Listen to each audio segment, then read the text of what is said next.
Assassiner un homme en prétendant défendre la dignité du prophète sallallahu alayhi wa sallam est une profanation du message prophétique, un affront à notre foi et à notre religion, et une trahison de tout ce qui est sacré. Ne nous est-il pas rappelé dans le Saint-Coran, notre livre sacré, que le prophète sallallahu alayhi wa sallam n'a été envoyé qu'en miséricorde pour l'humanité, et que quiconque tue un être humain non coupable de meurtre est considéré comme le meurtrier de l'humanité tout entière, que quiconque sauve la vie d'un seul être humain est considéré comme ayant sauvé la vie de l'humanité tout entière. Nous savons bien que leur dénigrement t'oppresse le cœur. Célèbre donc les louanges de ton Seigneur et sois du nombre de ses adorateurs. Subhanallah, Allah subhanahu wa ta'ala dans le Coran nous appelle à s'élever, à passer au-delà, au-dessus de ça. La tradition rapporte qu'au passage du prophète sallallahu alayhi wa sallam devant une foule, certains ont crié « Ô Mudhammam ». Donc Mudhammam, c'est un terme arabe qui signifie « celui qui est laid, celui qui est détestable ». Le prophète continua son chemin sans réagir.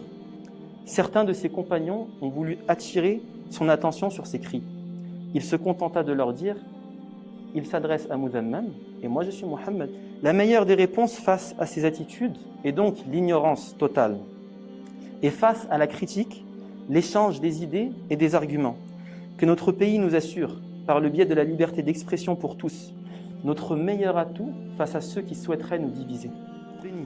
Nous élevons des prières vers Allah subhanahu wa ta'ala pour la paix, la sécurité et la prospérité de notre pays et davantage de solidarité, de fraternité et de concorde entre tous nos concitoyens.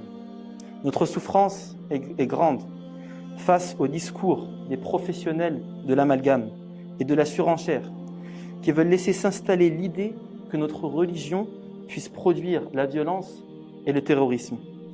Ce qu'il faut comprendre, c'est que ces valeurs que nous défendons, celles de la République, de la laïcité, de la liberté d'expression pour chacun, de ses idées et de ses opinions, ces valeurs-là, ce sont les nôtres.